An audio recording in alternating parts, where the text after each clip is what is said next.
allow the two It's okay. It's okay. Off your mic. It's okay. Off your mic. Chai!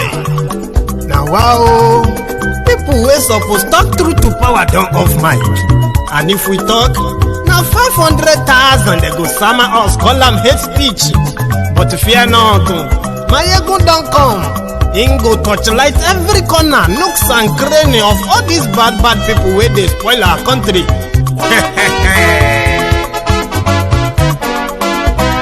So my people make we laugh, oh, yo yo. Maiyegun don't come, oh, yo yo. My people make we shout, oh, yo yo. Maiyegun don't come, oh, yo yo. Maiyegun don't come, man of the masses, oh, yo yo. Maiyegun don't come, oh, yo yo. Maiyegundiary Politico, oh, yo yo. Maiyegun don't come, oh, yo yo.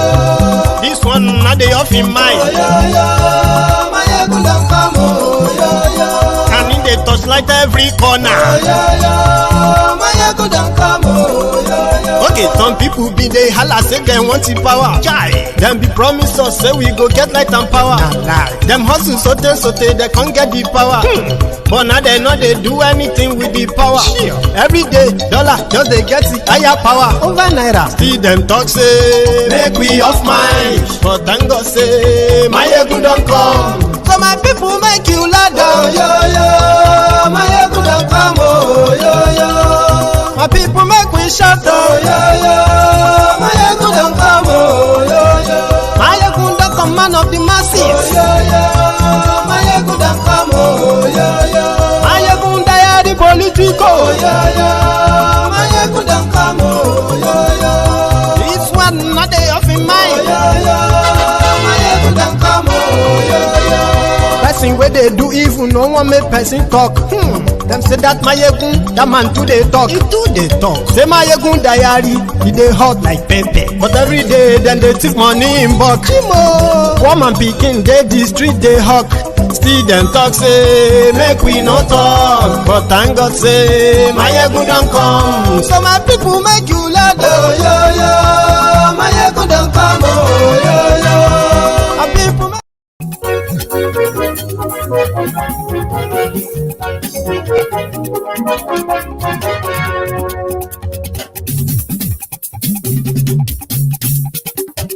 Hello there. Maiyegun làwa mọ̀ làmọ̀ tó dòdòdò. Maiyegundiary, Maiyegun number one. Maiyegun làwa mọ̀ làmọ̀ tó dòdòdò. Morning to you, good afternoon to you, and good evening to you from wherever you are watching from. This is Maiyegun Live. Lórí Facebook, lórí YouTube. Maiyegundiary, Maiyegun number one. Gbogbo bó ṣe ń lọ ni Maiyegun já wa sí. Maiyegundiary, Maiyegun number one. Àṣírí ọ̀jẹ̀lú kì í bò níbẹ̀ o. Maiyegundiary, Maiyegun number one. Thank you so much for joining me again. And please share the broadcast. Invite your friends. Invite your not so friendly friends and tell them Maiyegun today again. Diary Politico. Maiyegundiary, Maiyegun number one. Godfatherism kò sí lọ́rọ̀ Maiyegun. Maiyegundiary, Maiyegun number one. Ẹ farabalẹ̀ sẹ́ o kẹ́kọ̀rọ̀ lẹ́nu. Nigerians hate Supreme Court today because it has now become the Supreme Court of judicial bandits, bribe takers, political briefcasers. This is from somebody who was member of that same Supreme Court. Maiyegun ti dé, ọ̀jẹ̀lú ẹ̀ súnra kì. Maiyegun ti dé, Àní ẹ̀ súnra kì. Maiyegun ti dé. Nigerians are naturally cowards. The criminals that are leading them are very much known to Nigerians. They rant, but they never act.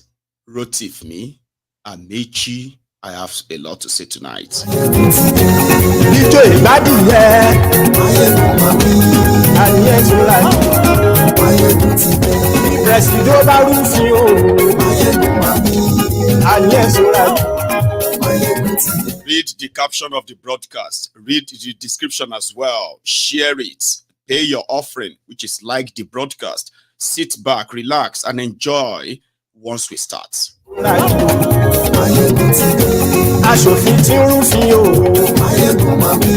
Àní ẹ̀sùn rà yìí. They are so losers. APC. Maiyegun máa mi. Àní ẹ̀sùn rà yìí. Maiyegun ti dé. Ọ̀jẹ̀lú ẹ̀sùn rà yìí. Maiyegun ti dé. Àní ẹ̀sùn rà yìí. Maiyegun ti dé.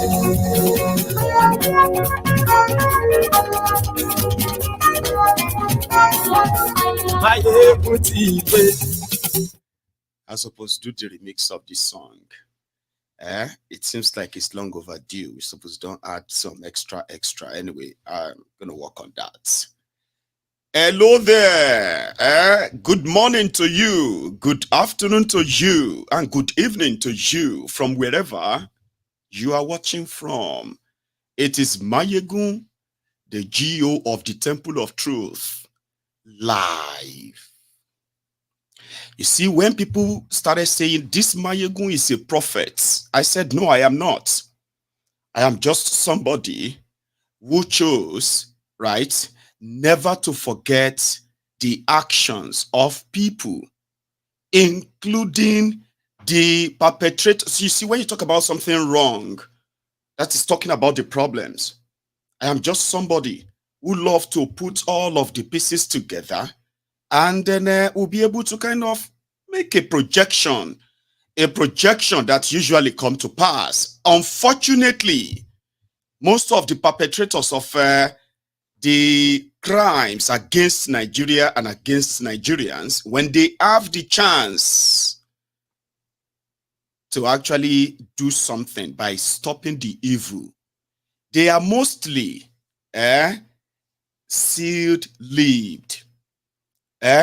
Because they are part of it. And it's kind of sad when people who are part of the evil machination, when they are no longer part of it anymore, then they suddenly begin to speak the truth.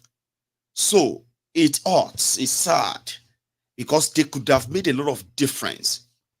When we come on here to say Nigeria Judiciary is a cash and carry business center, it is a place where justice is always for sale. And then the person with the deepest pockets would always be able to buy justice. That is what Nigeria has become since the criminal takeover of Nigeria has been concluded. Now, when you make such allegations with facts, mostly the affected people or institution in Nigeria, they will come back out with guns in hands blazing hot, coming for you. Oh, you are desecrating our image. You are defaming us. You are trying to tarnish the noble image of the judiciary. But this is coming from one of them that retired this week. It's been there for a while. The Supreme Court of Nigeria. Justice Abika Penny Injustice Muhammad Datijo. Now, this man retired. On the day of his retirement, he decided to let all of you receive this confirmation of everything Maiyegun has told you about this criminal contraption. It is an establishment of crook. Until they are gone, Nigeria is dead. That's ash, isn't it, right? A country without justice and law.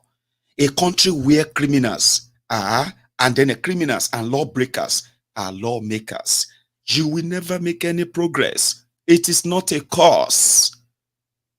There is consequence and there are consequences for bad choices. Now, from this table of somebody who has been inside, I want you to listen very, very attentively, word for word, from this retiring or retired member of the Supreme Court of Nigeria. It was supposed to be part and parcel of those, of the Supreme Court panel that was supposed to legitimize the drug dealer, the certificate forger, Tifnumbu. Sure you get. Now listen, now again, it is not because he's in any way useful to anybody anymore that Tijo is no longer useful to anybody. His words are no longer useful to anybody. But you see, words of people like this, they are like words on marble to remind all of you that if, as he stepped aside, right, they are already planning on those who are going to replace him. The same tradition, right, that he was part of, that he decided to spill the beans while he was bowing out, yeah, the same tradition continues. But to those of you who are enabling it, allowing it, and considering people like us who are taking them, they're calling them out, calling us troublemakers, people who have no respect. You cannot respect institutions that is being managed by criminals, even if they are wearing wig. Do you understand? You cannot respect institutions or group of people or anybody that is a criminal. You can't. You call them out because the consequences of what they are doing with those important institutions are unimaginable. And that is why they deserve no respect, because they are a bunch of criminals. That Ijo called the Supreme Court of Nigeria, Nigeria Judiciary. He called them judicial bandits. People who have taken over the Nigerian judiciary. They have politicized it. They have ethnicized it. They have tribalized it. In fact, they have now turned it into a family business. And this is the man who has been part of it all along. He is not the Chief Justice, so he had this to say. Partly, let's listen. The conversation about the diminishing number of justices at the Supreme Court has become a refrain. As I bow out today, the number is further reduced to 10 against the constitutional requirement of 21 justices. That this avoidable depletion has affected and will further affect the court and litigants to state in the obvious. We are in an election season where the election tribunals and appellate courts are inundated with all manner of petitions and appeals. The Supreme Court is the final court in the presidential, governorship, and National Assembly election appeals. Yet, there are only 10 justices left to determine these matters. Constitutionally, each of these appeals requires a panel of 7 justices to sit on them. When a panel of 7 justices is constituted to sit on a particular appeal, only 3 justices are left. Even when regular appeals are being heard in the Supreme Court, a panel of 5 justices is required to sit. We must not forget that the court, being the highest in the land, receives all manner of appeals from the court below. Presently, there is neither limit nor distinction to the manner of appeals that come to the apex court. Again, beside election matters which are seasonal, the Supreme Court's dockets is overflowing with civil and criminal appeals, some of which took many years to arrive. Most of these are still pending. Several have not even been assigned hearing dates. The court also exercises original jurisdiction. As the justices who hear these matters are grossly overstretched, unable to meet the demands of their onerous assignment, the litigants who approach the court seeking justice are left in limbo, waiting endlessly for justice to be served. These, as I have said before, are avoidable. While I exit today, the North Central Zone that I represent ceases to have any representation until such a time new appointments are made. My Lord Honorable Justice Ejembi Eko, JS, who also represented the zone, retired on the 23rd of May 2022. It has been a year and 5 months now. There has not been any replacement. With the person of my Lord Honorable Justice Chima Santos Mweze, JSC, on 29th July 2023, the Southeast no longer has any presence at the court. My Lord Honorable Justice Sylvester Maiyegun, JSC, died on the 7th of March 2021. I repeat, 2021. There has not been any appointment in his stead for the Southeast. To ensure justice and transparency in presidential appeals, thank God they have been heard and determined. All geopolitical zones need to be represented. They are required to participate in the hearing of such appeals.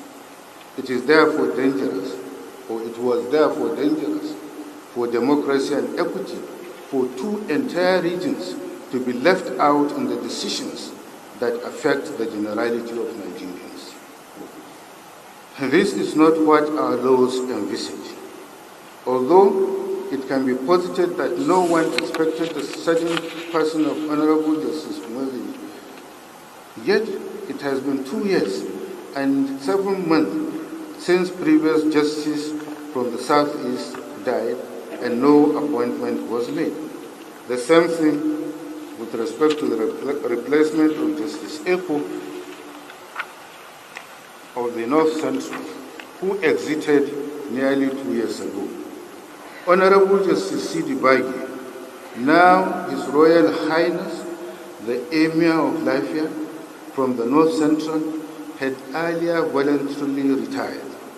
He equally is yet to be replaced. Also, it was clear ab initio that I will be leaving the court this day on attaining the statutory age of 70. It is then not in doubt that there has been sufficient time for suitable replacements to have been appointed. This is yet to occur. When on the 6th of November, so as to save our time, okay, so we're just going to go through everything like a little like that, okay.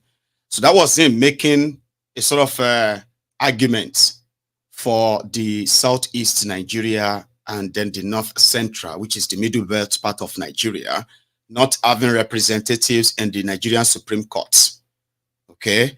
It is at the prerogative of the Chief Justice of Nigeria, okay, to make recommendation through the NJC, Nigerian Judicial Council or something, right? So through them, then it will pass it on to the president to kind of approve, and then they will promote them to the Supreme Court and all that. But for some reason, since all those dates he mentioned, right? And let's take a look at the part of the corruption in the judiciary that he also mentioned.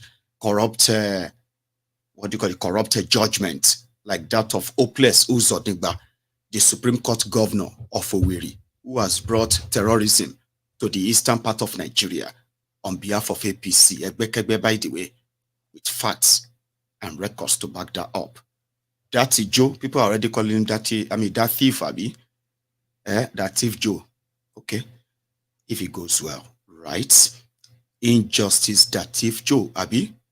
Here is his position on the crooked judgment from the Supreme Courts that are completely against their own constitution in Nigeria.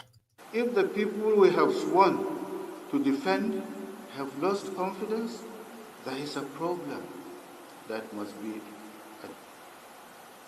Some of these senior members of the bar, inter alia, citing the Ahmed Lawan, the former president of the Senate, and the Imo governorship appeals, claim that decisions of even the apex court have become unpredictable. It is difficult to understand how and where, by these decisions, the judicial pendulum swings. It was not so before they contend. In some quarters, the view is strongly held that filth and intrigues characterize the institution these days. Judges are said to be comfortable in companies they never would have kept in the past. It is being insinuated that some judicial officers even campaign for the politicians. It cannot be more than 5. And that is the Chief Justice of Nigeria there, okay? Ariwola, who made all of this happen. He's a member, or should we say he's a patron of the Werewike's G-string, G5, G5 and G-string governors. So Ariwola, the Chief Justice of Nigeria, was like, he was so proud and happy that his own state governor, Sheyi Makinde, is a member of the G-string governor of PDP at the time. So if all of you didn't see the handwriting on the wall before now, I bet some of you are kind of still experiencing the shock or something, right?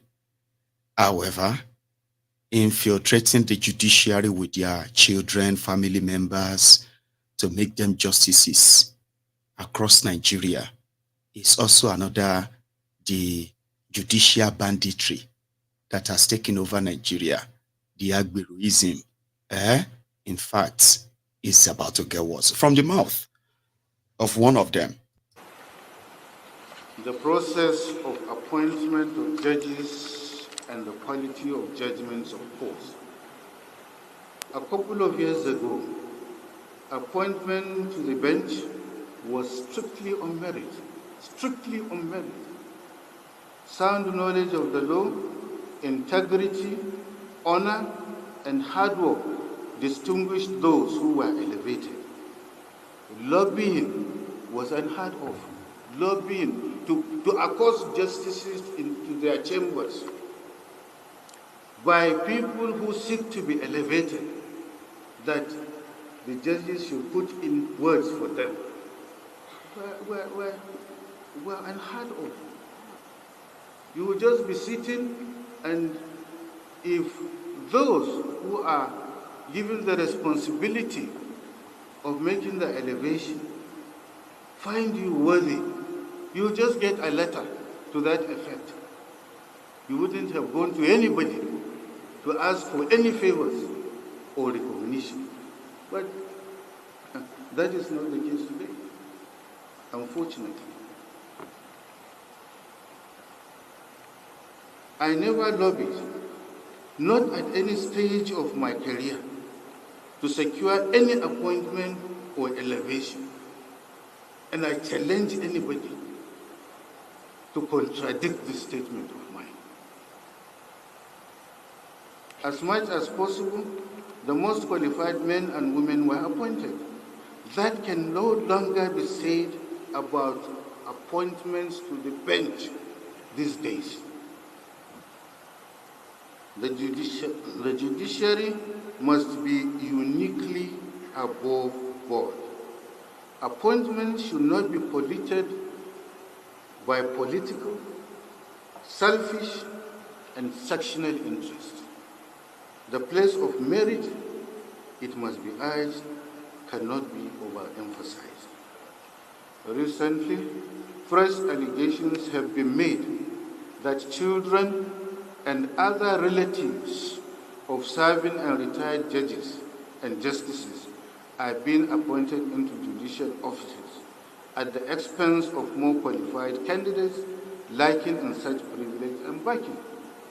It is asserted that the process of appointment to judicial positions are deliberately conducted to give undue advantage to the children, spouses, and mistresses of serving and retired judges and managers of judicial offices.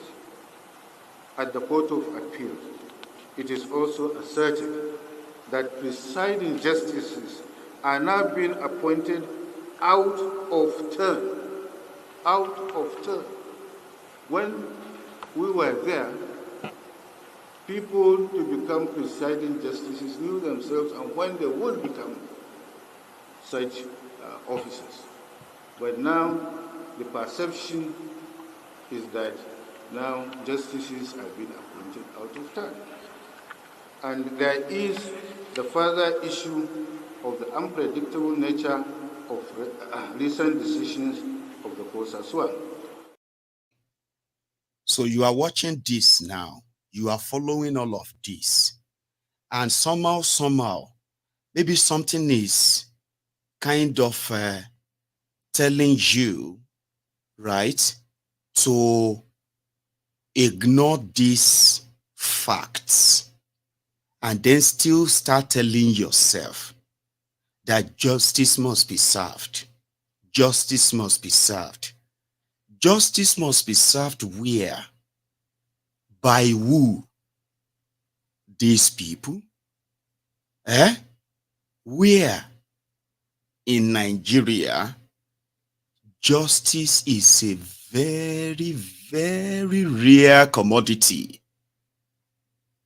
in a country where you have judicial bandits. Well, Datijo did not round up his retirement speech without talking about why they are corrupt. According to him, the salary of a judge, I think, is about 750,000 naira, and which is really making them prone to corruption. Baba, we thought legal profession was a noble profession. No be so? Listen to this. There is an a terrible decline in the services and the welfare of justices and officers of the institution. I should know, and I know, and I'm saying it as I know them. It may interest one to know that, and this is another ridiculous thing, that the Chief Registrar of the Supreme Court earns more than the justices of the court. It's not something of today. This anomaly has been in existence all these years. I was a Chief Registrar in 1986. I knew what salary I drew vis-a-vis what the judges of the High Court that I served were taking. Supreme Court is the apex court. And yet, the Chief Registrar of this court earns much more than I do, earns much more than we all do. And nobody talked. Nobody talked. While she earns 1.2 million a month, justices take home 751,000 naira in a month. The Chief Justice on his part takes home 400,000 plus. The Chief Justice. The salary of a justice, curiously, drops rather than increases when he gets the added responsibility of being a Chief Justice. That the unjust and embarrassing salary difference between the justices and the Chief Registrar still abides, remains intriguing, to say the least. It is highly intriguing that this anomaly, we all know it, and nobody has taken it a duty to do something about it. Valedictory session after valedictory session. Lapses. No, like that. So no wonder Kalu said they have to take good care of the judges in Nigeria. And when he took money, 800 billion naira for subsidy palliative, he gave 40 billion to the Nigeria Judicial Council for their welfare. So, Datijo add that if you think a judge that is earning 750,000 naira will be offered $10 million cash and a choice of property in his own choosing areas all over Nigeria and outside Nigeria just to write a judgment that says, Kolu has no case to answer. She no go take him. Well, that is the direct or indirect message that that TJ was also sending there to say, well, we are poorly paid, and during elections is the time we cash out, and therefore we roll out fraudulent judgments, and people do nothing. And that is where Rotif Amaechi comes in. You know, Rotif Amaechi, the Ubima Judas Iscariot, has been in government for 24 years. He should know better. He should know better than majority of us. And when he came out and he said, what do you want anybody to say that Nigerians don't know? They never react. They are cowards. Just wasting your time trying to say what do you want to say that they don't know? He too, being part of the system that destroyed Nigeria, is kind of temporarily, or I don't know, is for now out of that power. Okay? Is not part of those who are currently lashing out a shege onto Nigerians now. So he can now talk. Again, it is not about Amaechi there. It is going to be Amaechi coming out to confirm things that you have heard on MaiyegunsDiary Politico severally. Some of them they have gotten you hungry because to you, they can't be true. But when the criminals themselves comes out, when they are no longer in that, when they are no longer in active service, it is better to use their words to remind you that those who are there today, lying to you, okay, doing what they can to keep you completely mentally suppressed and oppressed. One day, they too, they are not going to be in active service. And you are spending all your time now trying to defend them and find excuses for them. Some of you will say you don't like Maiyegun because of them. But in 4 years, in 8 years, in whatever years, when they are no longer in active service, they will come out and say exactly what Maiyegun said. By then, majority of your lives would have been ruined, because that is what they are really good at. Before Amaechi, let me tell you this. Rotif Amaechi, as a PDP member, was the Speaker of the Rivers State House of Assembly for 8 years. In 2007. From 2007 to 2015. From 2019 to 2007. What am I even saying? 1999 rather. 1999 to 2007, Amaechi was the Speaker, while Odili was Governor. 2007 to 2015, Amaechi was Governor of Rivers State. Now, 2014 and 2015, Amaechi left PDP to join the formation of APC, Egbe. Then Amaechi became a minister for another 8 years under Bokwari. Right? Now, that Amaechi was out yesterday to remind, was it yesterday or even today? It was today. To remind Nigerians when they were asking him about the state of Nigeria right now. Amaechi would have been your president too. If nobody say Pablo Escobar has a more deeper pocket Jagabandits. Amaechi came second in a highly monetized APC, Egbekebese presidential primaries. That was the primaries where delegates were being given $30,000 cash. You remember? Abi, have you forgotten? Tifnubu had to give delegate $30,000. Those delegates, I don't know if they still have the money anyway. Long story short, after that, Amaechi became someone that you can possibly call a lone ranger.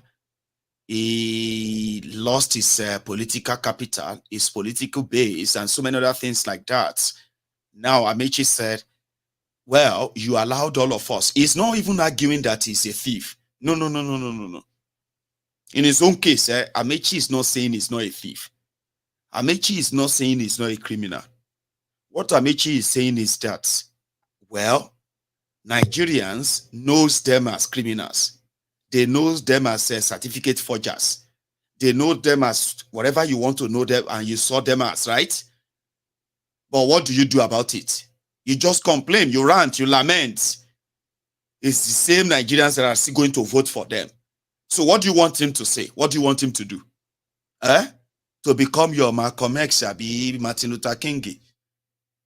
If you don't do anything, you would have to remain like that because he said Nigerians are not ready for good governance. But mind you, this won't be the first time that Rotifmi, Amaechi, the Ubima Judas Iscariot, will say this. He's never shied away from telling all of you, but he knows Nigerians.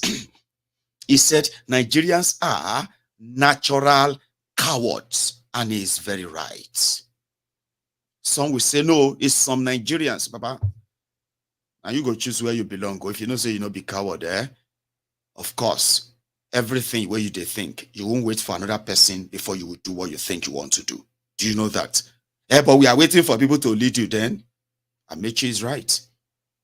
In 2014, Amaechi said, you people don't stone them. The moment you come out and they bring out soldiers, you will run away. 8 months after that, Rotifmi Amaechi became a minister under Buhari. Look at this.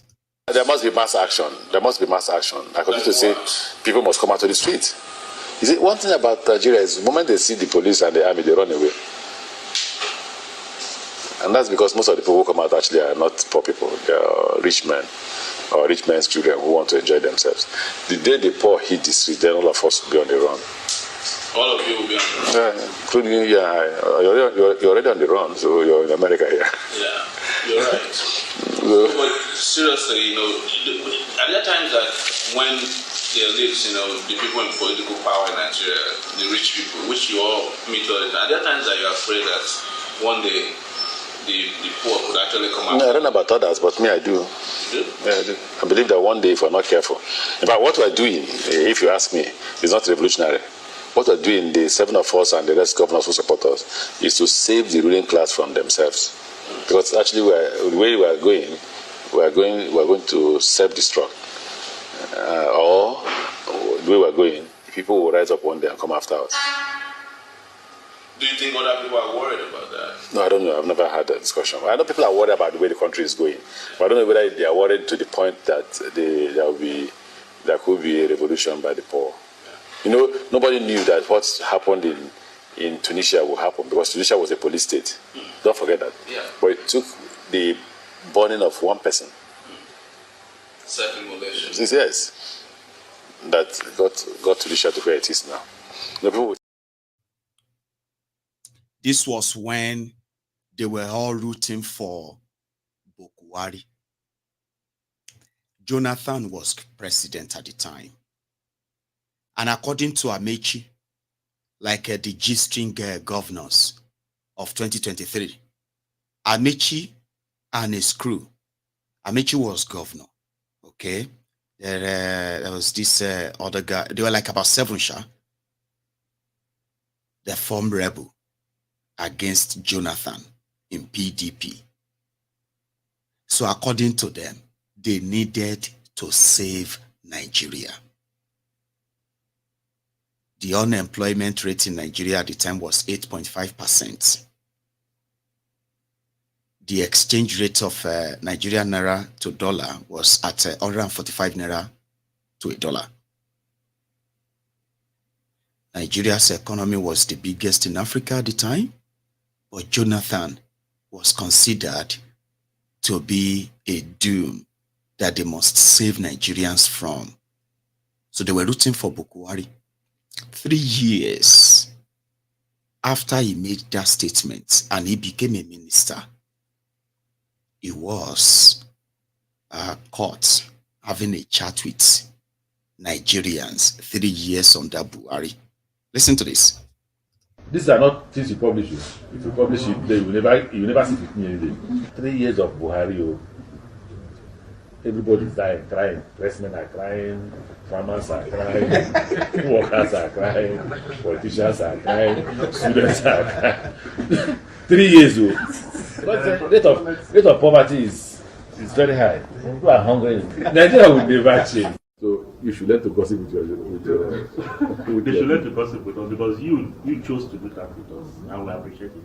I've written to the governor of Katsina. I don't know why he has not replied to give us land in Daura for the university. That's one. So the university in Daura, the next university will be my village. The University of Transportation.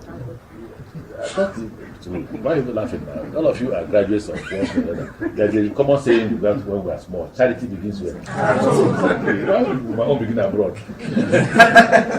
The president is not listening to anybody. He doesn't care. He can write anything he wants to write. The president doesn't care. Does he read? He will read, he will laugh. He say, come and see, they're abusing me here. In fact, there was one case of somebody in Odisha, a trader who couldn't sell his goats during Salah. And I was with a guy in the plane. And the man was busy abusing Buhari. Because of Buhari, nobody buying this. He said, come, what's my business with Odisha goat seller? This country won't change, I swear. Nothing can. The only way this country can change is if everybody is killed. Okay, how so? This country is going nowhere, I swear. Nothing. Even if you divide the country into 10, it will still not change. No, I'm not joking you. When Magnus was my SSG, I told him this country is hopeless and helpless. So I stop it now. Coming from a governor, nobody saying that. When 2 months in Abuja, so this country is hopeless and helpless. I said, why? He said, you're right. The only thing they do in Abuja is share money. They don't work. These are not things. So these were actually documented evidence of somebody who knows better, telling everyone that, Omo, you allow us to do what we want to, or you will still see one weary that is going to say, Amaechi is crying because Tinubu no give him appointments. We are talking about your life, the life of your own children, if you have any. It's being blown away. It's like, your life is like that paper that is being set on fire and it's just going up like that. The ashes is going up in smoke. And all you care about is Amaechi is not being given an appointment. That is why he's crying. Are you being serious? Well, he said that at the time, and they all laughed. They all laughed. Amaechi, Rotif me Amaechi, was the one who was going to build a rail line from Kano to Maradi in Niger Republic, with Nigeria's borrowed money. Meanwhile, there is actually no real connection between the port city of Lagos from the western Nigeria to the eastern Nigeria, where Amaechi himself comes from, to facilitate trade. Now, in case if you don't understand this, I'll explain them to you better. Niger Republic is considered to be landlocked. They don't have any real seaport to bring in their own goods. So what they usually do is they use Benin Republic or Nigeria seaport, so that they will now truck their goods from Nigeria through the northern Nigeria to Niger, or from Benin Republic through Semeboda, through Nigeria and all that. So they always, according to Amaechi, they always complain of police extortions on the road, taking money from them, or the insecurity in Nigeria being this or that. So according to Amaechi, Nigeria should go and borrow $6.5 billion to build a rail line from Kano to Maradi in Niger Republic. And guess what? The total trade balance between Niger Republic and Nigeria annually is put at $410 million. It don't even reach half a billion dollars. Nigeria Amaechi, to satisfy Bokwari, was moving Nigeria to borrow money in building rail line to Niger for Niger Republic. People scream at the time, "Are you mad, Dini? What did they worry you? Why are you people like this? What is wrong with you?" And he came out and he said, Chinese will not give their money to build railway from Lagos to Port Harcourt. They will only give their money to build railway from Kano to Maradi, and Nigeria will pay the full money. The same Rotifmi Amaechi was also, he also spent 3 years and finally 8 years, or 7 years, in ensuring that Nigeria that has become so broke, financially bankrupt, under his boss, Bokwari at the time, this same Rotifmi Amaechi used the scarce resources to go and build a university in Daura for Bokwari. They called it University of Transportation. It is one of those wasteful ideas in trying to seek favor, not for the benefit of anybody, but just for self-aggrandizement. It is similar to the Kaduna refinery. Remember that Nigeria crude oil is controlled by, not by the owners of the crude oil. I am talking about the indigenous people of the southern part of Nigeria, who actually owns the crude and the gas. The owners are mostly from northern Nigeria, who inherited them from their own parents, and possibly who inherited them or who got them from their own political friends at one time or another. These criminals decided to use Nigeria money to build a refinery in Kaduna, and there is a desert. It's actually like a dry land. Kaduna has no crude oil or nothing. So they said they built refinery in Kaduna because of insecurity in Niger Delta. Because the Niger Delta terrorists called militants usually blow up the refineries, or there are those who are not allowing the refineries to work, which is not true. These criminals decided to use billions of borrowed money to build refineries in Kaduna that doesn't, and never in any time, refined any crude. Not even a drop of kerosene has been manufactured or refined in that place for the past 8 years. But guess what? Every year, they have a bill for their staff that is over 45 billion naira. They have a budget of over 200 billion naira. Can you believe that? And 99% of those who are there are from northern Nigeria. Majority of them have never seen what crude oil looks like, except for the prototype they probably put on a shelf in their office there. They never refined anything, but they always have a bill to pay salary. People are earning humongous salary from a refinery that is indeed not working. They called it, they also have another one in Kaduna. They call it a dry port in Kaduna. Dry ports. You understand? So all of this waste were financed by this Rotifmi Amaechi. Okay, by the time it was done, 90% of the project he facilitated through borrowed money remained uncompleted, and that is also a fact. But like I said, Rotifmi Amaechi is not saying they are not thieves. He's not saying they are not crooks. He is not in any way defending all they have done. Okay, what he is saying is that Nigerians allowed it. Okay, you allowed it. And everything that is happening today, you allowed it. Did any of the politicians tell you that they are not thieves? They are not forgers. They are not certificate forgers, or they are not drug dealers and all those things. Even if you see them doing the crime face to face, you will still see the coward, impoverished, brainwashed Nigerians that will still defend them and say, and so. So it's just a reminder how, from the mouth of Amaechi himself, if you care. The beginning is to say to you that, Ikechukwu, if some Nigerians were telling you that you shouldn't have given me an opportunity to speak, tell them that so many television houses and individuals had approached me to speak on different issues since I left office, and I declined. Two reasons why did I decline? Two reasons. My publicist said don't speak, and I chose to be my publicist, and he's very angry that I'm speaking today. He knows. Second reason, what is new to say? Nigerians don't react to anything.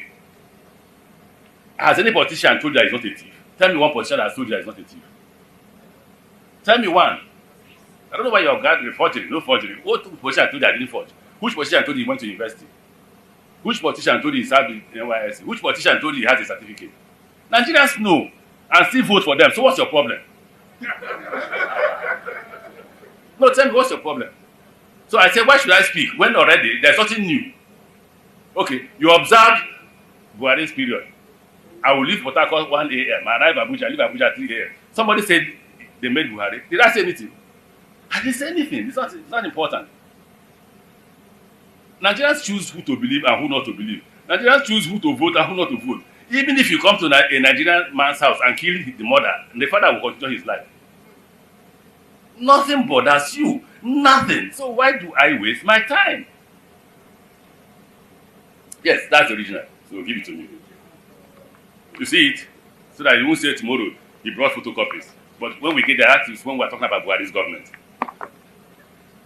So, there's nothing that our chairman said that is new. Absolutely not new. I've said this several times. I've taken so many risks. I've said too many things. The fight from Goodluck's government to Buhari's government, you all knew about it. My aircraft was seized. I was shot at. If I was killed, what would happen? Nothing. So you would die a useless life. So what did I choose? I chose to stay in my house quietly. Fortunately for me, I got admission to study in Nigerian law school. And rule number one is, like they told me if I came here, you are our property. You have no right to go anywhere unless we permit you. That's the rule in the Nigerian law school. So anybody who says, why have I not seen you? I'm a student of Nigerian law school. Until I graduate, I can't disobey them. So I chose not to speak again because there is nothing to say, and because Nigerians will do absolutely nothing. If you say it's a lie, line up 10 Nigerians and shoot them tomorrow, and nothing will happen. If you say it's a lie, in fact, the worst thing about Nigerians is that even when you claim you're not committing any crime, and they pick you up tomorrow, we said it is a thief. Nigerians will join. They will chorus it, and you go to prison for nothing. The greatest fear I have is being found in prison for nothing, and you can be found in prison for doing. So, I don't want to repeat what I used to say before because you hold it against me. Those who are close to me know. We repeated yesterday. I will just only use one word. I won't use the rest. I say it's a hopeless situation. Is it a lie? So let's go a bit further. Let's go a bit further. You will be shocked that I won't talk about Buhari's government for two reasons. And I won't talk about President Tinubu's government. One reason why I won't talk about Buhari's government, I'm a participant, but they asked me that question yesterday. What moral reason do you have to criticize Buhari's government, having been part of it? That was the argument. I do, if I want to argue it. But, again, that was a huge debate amongst us, and we all agreed I should say nothing about the government. So I now told them, if I would say nothing about Buhari's government, I will also say nothing about President Tinubu's government. Because you know the problem. Instead of Nigerians finding solutions to their problem, they are committing suicide. I'm praying for you every day that you should continue to commit suicide, so that by the time I wake up one day, all of you have died. I can now reap the benefit of your death by taking doses.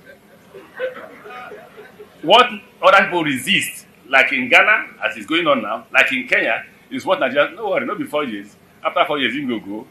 the man wins the second time, whether by magic or by crook or by reason. You don't know, not only 8 years. No be good luck, no be good luck don't go so, no be why don't go so. He go soon go. Another person will come and repeat the same thing. You'll be saying that until the day God will come. For those of us who are Christians. So I have chosen to be like you, say nothing, hear and.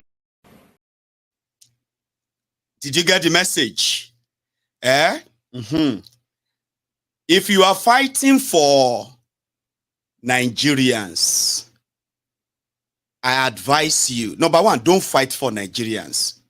Okay? When they are ready to fight for themselves, they will fight for themselves. But you should be ready to fight for yourself, like I am doing.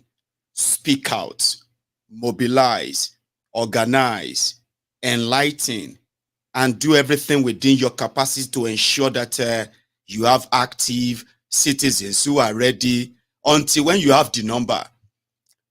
When you are fighting for Nigerians, don't use your two hands, fighting for them, because if you choose to fight for Nigerians, you have to use one hand in fighting their oppressors, the criminals they worship.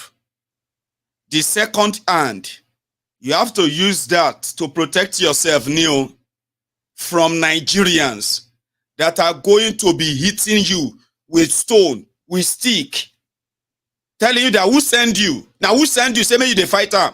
Waiting be your business. Leave them alone. Maiyegun, leave Tinubu alone and face your life.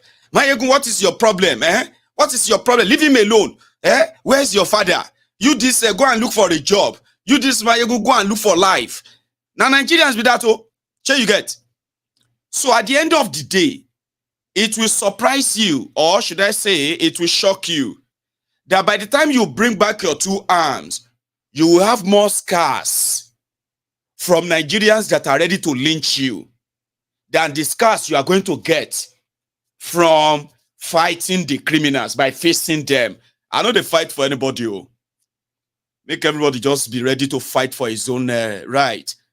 There is no Messiah coming to come and save anybody. I keep saying that. And you need to remember that always. Because Messiah can't anywhere. So Amaechi is saying that even if you kill some people, papa kill their mama, the way they have been so enslaved, they will tell you, say, if my papa and mama no do something bad, Tifnubu no go kill them. Honestly.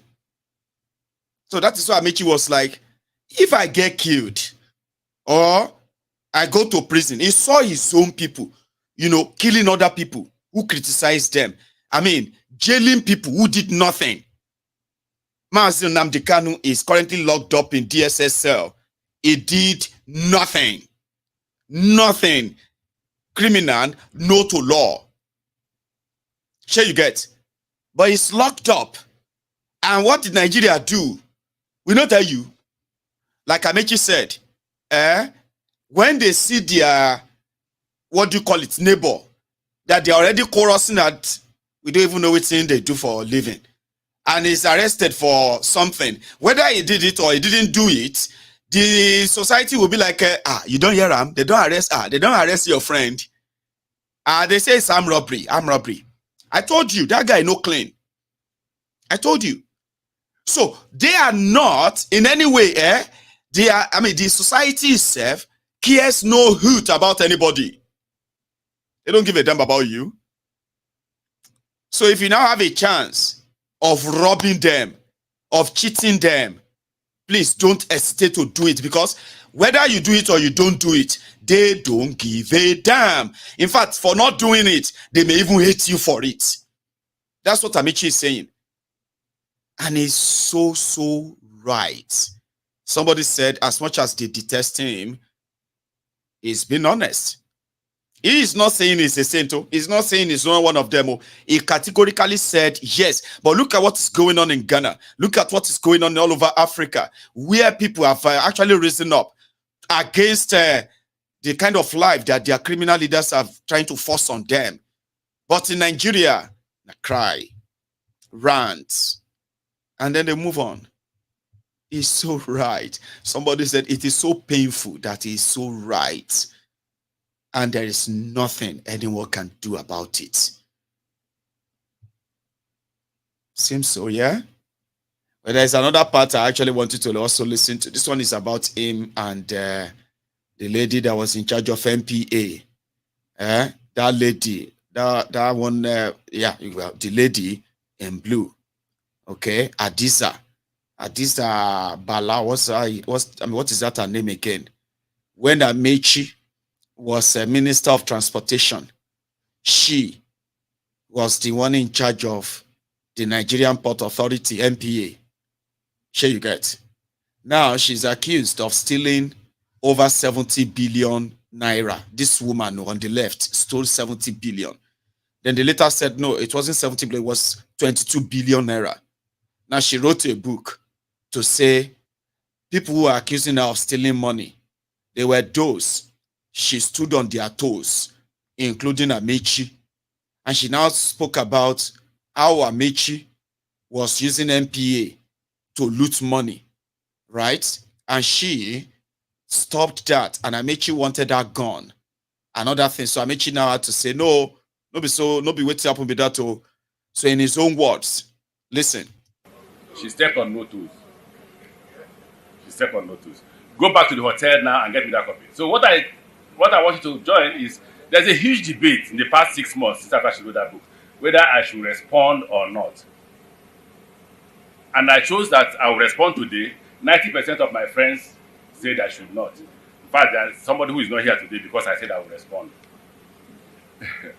10%, including my wife, forget my wife. Whatever I say is sacrosanct to my wife. But including my wife, says I should proceed and respond. I want to know.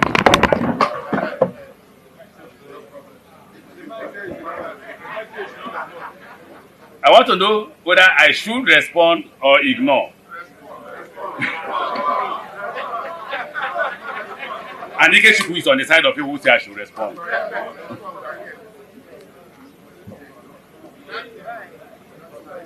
My very good friends and very important friends feel that you will be making my former managing director of MPA important. But the lies were too many. For instance, she claims that she was not indicted by the panel. I have left the first page of my list into the last. I'm talking about the last now, Buhari's government. Now, she says she wasn't indicted by the panel. 10 counts, she was found guilty on all the 10 counts. I even came with a copy of the memo to the president, in which the president endorsed her removal. And we took the president, count 1, which is count 1, this is the position of the panel. Panel says she's guilty. These are the reasons why she's guilty. Count 2, including the fact that an managing director of MPA with 2.5 million naira approval limit can approve 2.8 billion naira contract. No appropriation. Including the fact that BBB found that even if I were to approve, despite the lack of appropriation, you are overpriced by 58 million naira. So tell them to refund the 58 million naira, having awarded the contract. Why is that document not public? Prominent Nigerians are involved. She gave waivers to prominent Nigerians, which she has no power to give. And these are dollars agreeable to Nigerian economy. But she was bold to write the book. Or is it a pamphlet? And Nigerians were following her, launching the book. So how would Nigeria move forward? But let's wait until they bring the original copy. Because if I give you the photocopy now, you say it's fake. I will show you the original, but I won't allow you to read it because you will see the names of those prominent Nigerians that were indicted by the panel. That the panel said they should refund the money. I would rather read the areas that concern her and leave those prominent Nigerians. They didn't look for my trouble. We printed only 4 copies. 2 of them had been stolen. So she thought that my own copy too had been stolen. I checked until 3 days ago, the copy came up. From nowhere I saw it. And I said to everybody, look, if it was not God, how would this copy just suddenly emerge? Now that I have it, don't you think I should respond and show the... Nuisance Lele. I knew he was going to mention God. So that is why I was like, hey, hold up, stop there, stop right there. Don't bring God into this again, okay? Somebody said when he knocked off those microphones in front of him, he was about to lie. So when you're about to lie, you may just have to like take a breath and then create a distraction so that you can easily, quickly gather your thoughts. Where do you want to start from? And he lied. Sure you get. So, and then he was talking about God and all of that stuff. But did you hear where he's calling some people prominent Nigerians? Prominent criminals are those who are parading themselves as prominent Nigerians. And then the voluntary slaves, because it's like that is what they now call the Lagos Abobakus, the Oshogbo Alimajiris. They are calling them voluntary slaves. They get upset when people who dress so smart and nice and clean shaved, drive nice cars. I'm talking about criminals. So when they are called criminals, voluntary slaves, they get upset. Can you call your papa criminal? Can you call your mama criminal? Because my papa and mama are not criminals, for goodness sake. And listen, when the true born, I'm talking about when the freeborns are having conversation, let voluntary slaves, please leave the room. I mean, Amaechi knows you very well. And indeed, just for the theatrical show off and all that, he has dropped a reality that if anyone actually has a problem with reasoning or something like that, this one it's actually not that hard to process. As you are done for. Nigeria is done for. And indeed, even if you act and continue to live in denial, the reality will continue to stare you right there on your face, right? And just prick you and continue to kind of trouble your conscience too. That is if you are not yet a victim that should be used as an example to those who still don't think it can happen to them. Nigeria is done for. Some people are not really giving up. A lot of them are saying Tinubu is not their president. For 8 years, if you heard or see any video where I called Buhari a president, it would have been probably a slip of tongue. For 8 years, I knew Buhari would be the president for the honorable voluntary idiots, ethnic jingoists, tribal, jingoists as well, or these racist bombs who hide behind politics or whatever they call it to actually, roll out their vituperations that are completely divisive. So I knew where it was going to end. And I'm so glad that everything I actually projected or predicted eventually happened. Sure, you understand that? So yeah, we have seen a lot of that. And today, there are those who knows that except for those who were kind of a born idiot or voluntary slave, who see Buhari as a possible solution to Nigeria problem at the time. So I wasn't wrong. So for 8 solid years, I referred to Buhari as the president, your president. His presidency was called the presidency. The what do you call it? The the association of clowns, putting a crown on the head of clowns and putting them inside a palace will not make that clown a king. It's going to make him a real clown, and he will turn the entire palace into a circus. That's exactly what Buhari did for 8 years. There are those Nigerians today who are saying that if Tinubu is not their president, no matter the tag or no matter the bought legitimacy or forced legitimacy from the Supreme Court of Judicial banditry of Nigeria. So they assembled in London And they are organizing a mega rally as well, sometimes on the 4th of November in London, to the BBC headquarters, to number 10 Downing Street, straight there as well to the Nigerian High Commission in London, which is Nigerian House in London. But before then, they have this message for a lot of you, those who will never really take it. But I'm coming back to something Amaechi said as well before we proceed. He's got files with the DEA, he's got files with the State Department, he is a career criminal, he stole a female identity, he stole Nigerian people's mandate, he stole a female identity, he has forfeited $460,000 during his career criminal session when he was dealing drugs. He is known to be a drug dealer, an identity thief, a fraudster. He is a career criminal and does not represent the Nigerian people.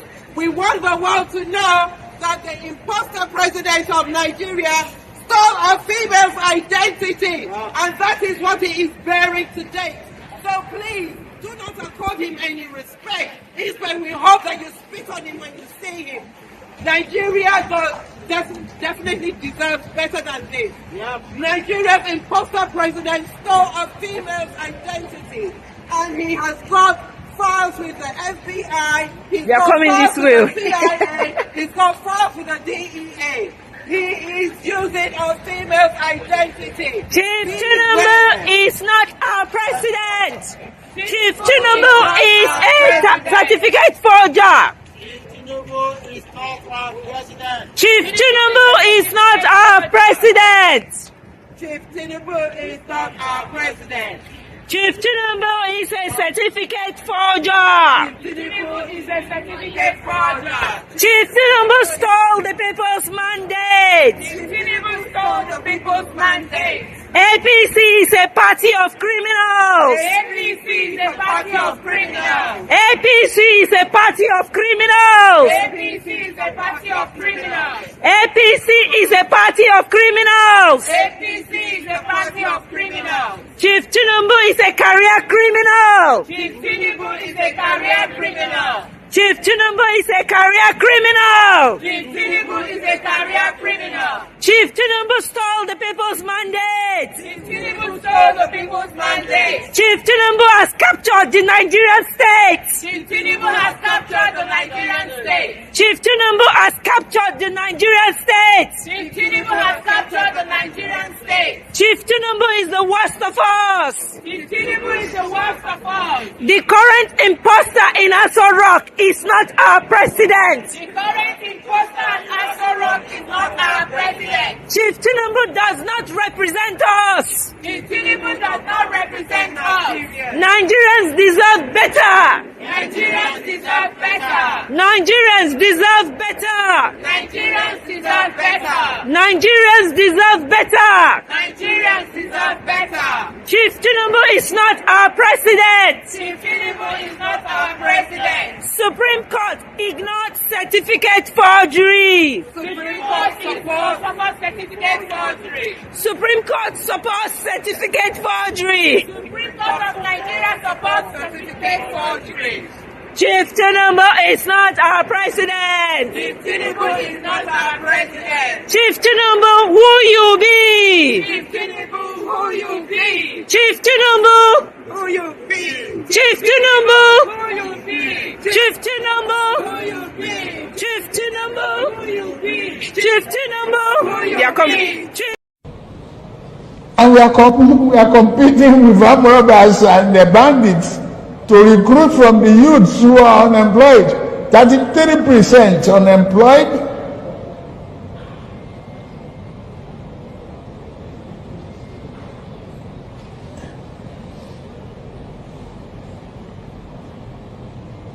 Recruit 50 million youths into the army and take away from their recruitment source. What they will eat? Cassava, àgbàdo, corn, in the morning, yam in the afternoon. It's growing here. You create demand and consumption. Ah, God! Why do you brought me to this Nigeria? What is my sin? Kí lẹ̀ ṣẹ̀ mi gangan? kí ni ẹ̀ṣẹ̀ mi tó fi dá mi sí Nàìjíríà yìí? Ìkíní, èkejì, ẹ̀kẹta.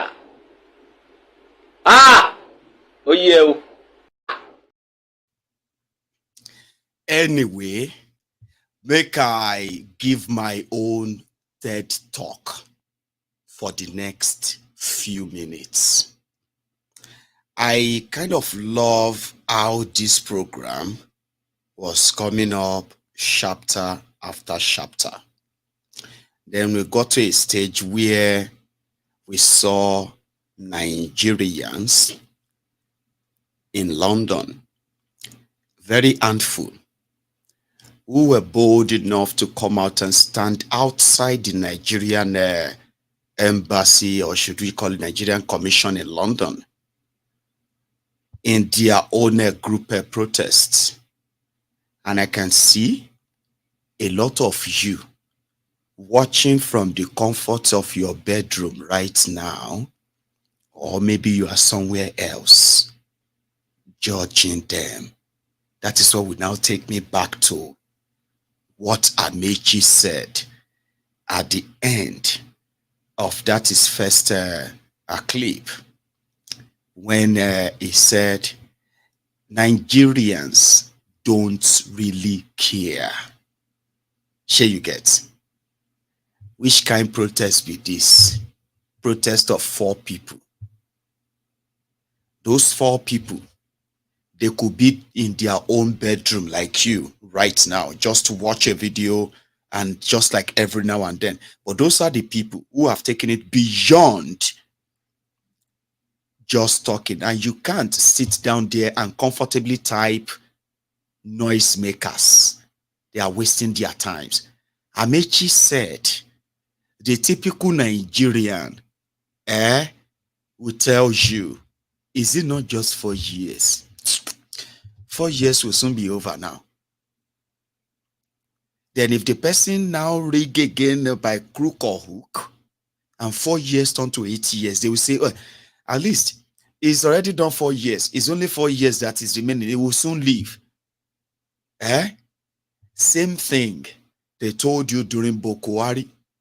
8 years, bagam, in your life, gone. It is the same thing they are going to tell you now. And that is why they will sit down there watching me now and say, oh, the protest can never change anything, Jari. It's a waste of time. Oh yeah, revolution. Until we all get to do revolution. All this talk. Somebody who is saying somebody that is enlightening the people of why and of what and why they need to do what they have to do, right? Is considered wasting time and just talking by somebody whose only contribution is his phone and the ability to type something that is readable. What do I mean by that? Some people are already doing more than just talking. Okay? And for those who are going to kind of just expect a sudden, you want revolution. You want people to actually come out and show this or that, right? But you don't want to be those people. Do you understand? Like, you don't want to, you don't want that people to be you. There should be people out there, Abi. There should be people out there that are supposed to come out, not you. Because you are so much better off as a planner. Like, all of us can just be planners, right? So when you see 4, 5 people, 10, 20, who have taken it beyond just complaining, even if you see one single person going on a solo protest, one-man protest, it is still part of his or her own contribution to publicly say, I reject this.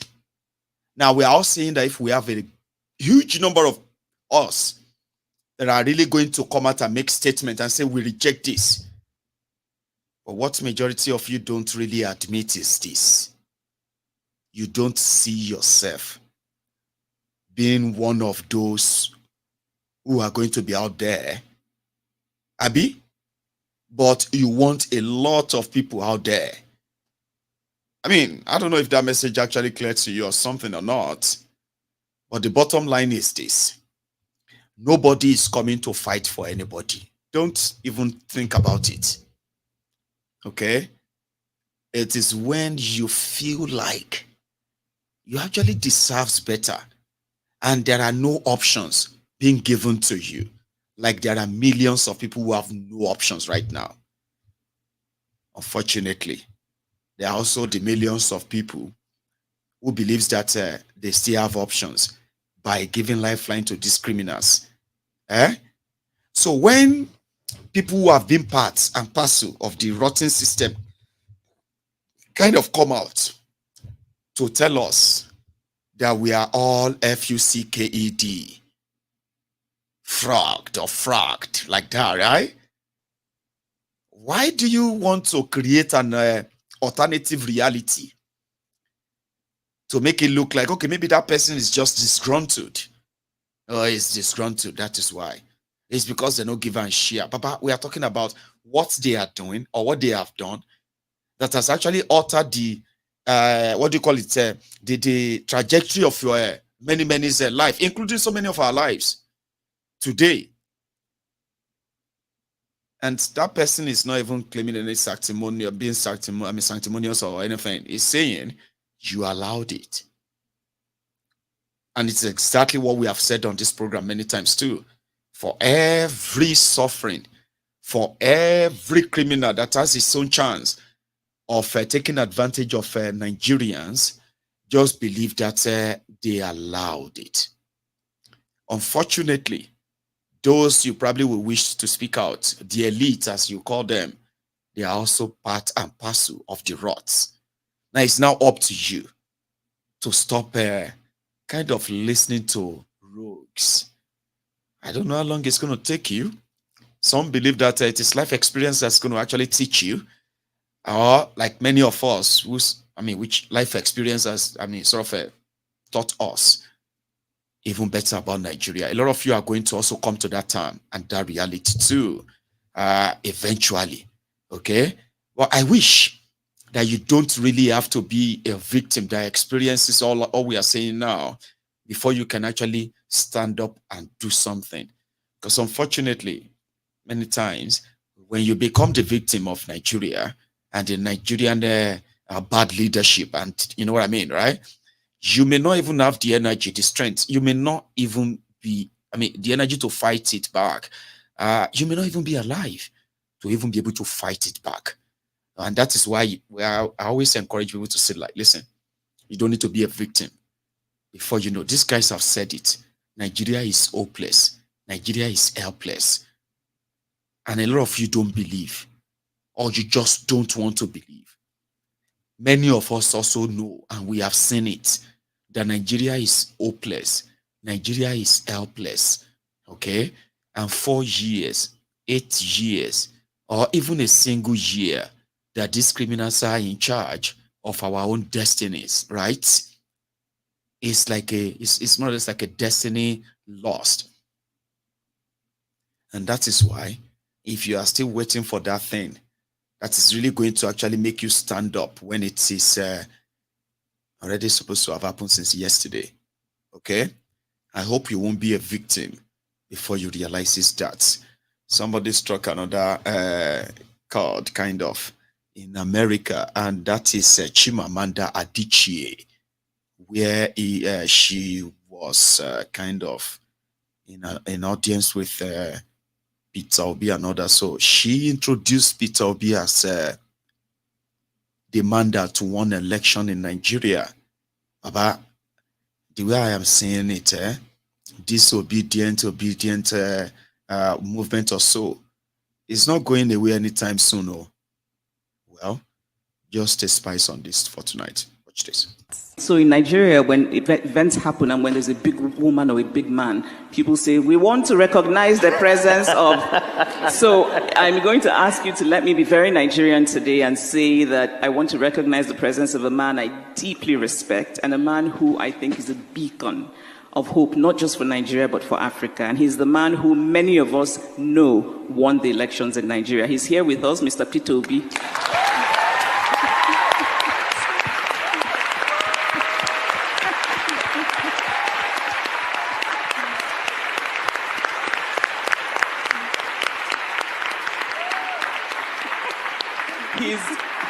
I just want to let you all know that he's going to tell me off for doing this because he didn't want it to be known, and he is also an example of that very rare quality in politicians, which is genuine humility.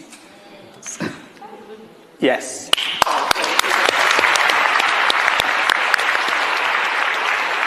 You know, Chimamanda is a woman I admire. I always admire Chimamanda every time she speaks. But I really loved that speech she gave there, which is actually true. When you want to introduce a big man in Nigeria, let me welcome. But I also like the fact that, you know, she touched on that very critical aspect of someone who has humility as a politician, which I think it's very important for all politicians to emulate. You have to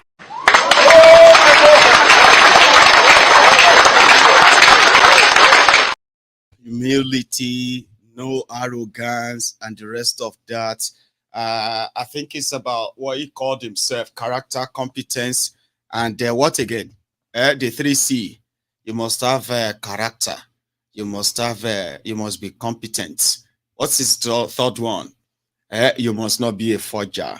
A lot of people are now kind of sending apologies to Mesoma. Now that the Supreme Court of Nigeria, the judicial bandits in Nigeria, have legitimized a certificate forger, legitimized a drug runner, and this time around they are going to help him to further destroy Nigeria. One capacity new. So 3 C's of something that is so rare in the in today's criminal politicians in Nigeria. So they say it is a competent, capacity, and character. I thought it's actually competence, capacity, competence, and character. 3 C's. So that is one thing that I kind of have also acknowledged on this platform. The guy is not a saint. But by the time you line up all of the rogues in charge of Nigeria today, you would bring him out and it's going to be like a saint among them. Because you are kind of, I mean, they've taken over Nigeria. Guys, yesterday, they were celebrating that Nigeria Naira was fighting back. When suddenly, it gained 116 Naira for a few hours. Actually, before last night, even though Nigeria Naira to dollar came down to 1,132. So before we went to bed last night, it was already back to 1,211 Naira. That was before last night too. So when they woke up yesterday morning and they said, it's like Naira is fighting back. Oh. It has come down from 1,302 Naira to 1,250 Naira. So everybody started saying, Naira, you can do it. You can do it. Come on, Naira, go on, push back. Oh yeah, fight back. Oh yeah. And before you know it, it's kind of gained more. And it came down to 1,200. They say, yeah, we know it. Naira, you can do it. You can do it. Go ahead. You can do it. Baba, he managed money. It came down again to 1,150. Say, some of them started saying, Tifnumbu's economic policy is working. Tifnumbu's monetary whatever nonsense is working. The voodoo economy. By the time it was 4 p.m. in the evening, Naira don't tire. You know, they had no day up again because they were able to buy a temporary injection that they injected Naira with. And guess how much that was? $1 billion injection. So they injected the dying Naira. So dying Naira gained energy for a few minutes or few hours. Can they punch dollar, punch dollar, punch dollar? By evening, it has expired. The dosage has expired. So Naira way day up before, the hand can they go down. But for now, it's still strong enough to they take head, like Muhammad Ali, that will just give you his head to punch. Bah, bah, bah, bah, bah, bah, bah, bah. So Naira no get hand to guide much time to just, before you know it, now go take another dive, except they get another injection, maybe 1 billion, maybe 2 billion. So with that way, Naira fit fight back. So a lot of people who woke up surprisingly that the same Naira that has been taking a spiral fall, especially in the last 6 weeks, suddenly started fighting back. Naira must be on drug. Of course, Naira was on drug. They injected $1 billion drug into his vein. And the moment the drug wears off, right? Dollar done, they go back to where he did before to continue the down spiral fall.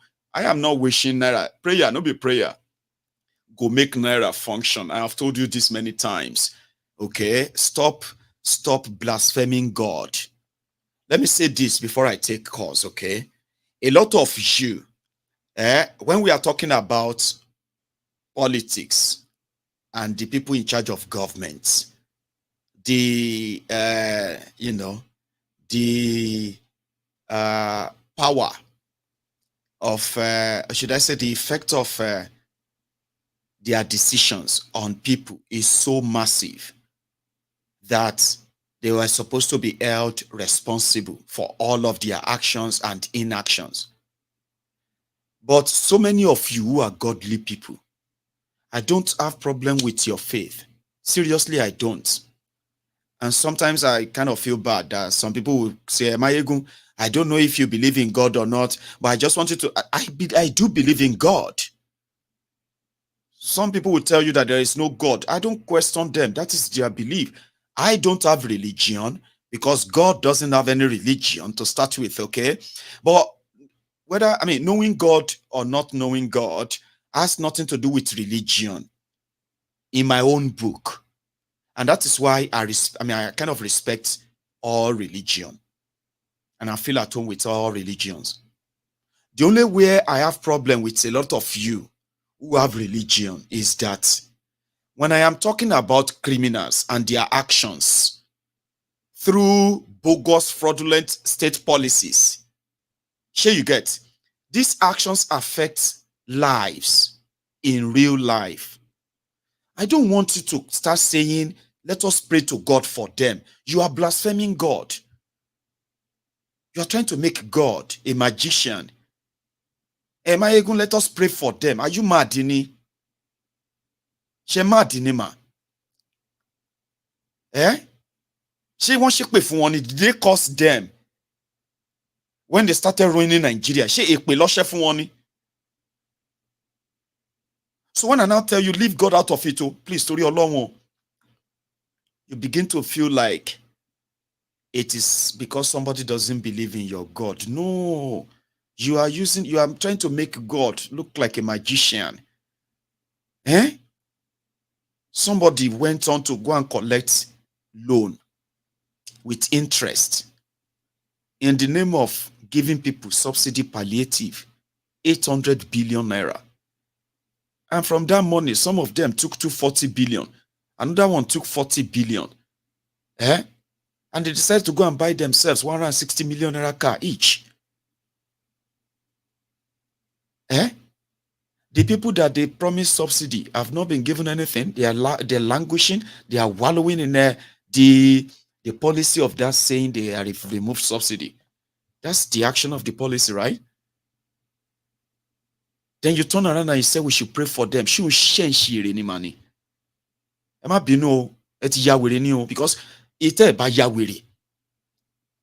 the right thing for us to do is to jointly call them out and hold them responsible. Don't say let us pray to God to touch them. It's provocative. You know that. You are provoking me.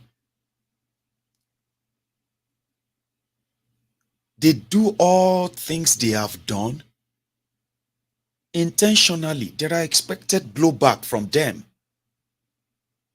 There's no point in praying for them. There's no point in saying, God will judge them. And the rest of all those things. You may say them passively, which is all right, but don't make them look like it's actually what is going to happen. It doesn't work that way. And that is what I don't like. When I say don't bring God into this conversation, okay? Pray to God, follow your faith, follow your doctrine, and all of that. If you can ask God privately to touch them, that is fine. You don't come public and say all of these things. We should just try and then call on God to come and touch them. It is very, very insulting, just for those who do that all the time.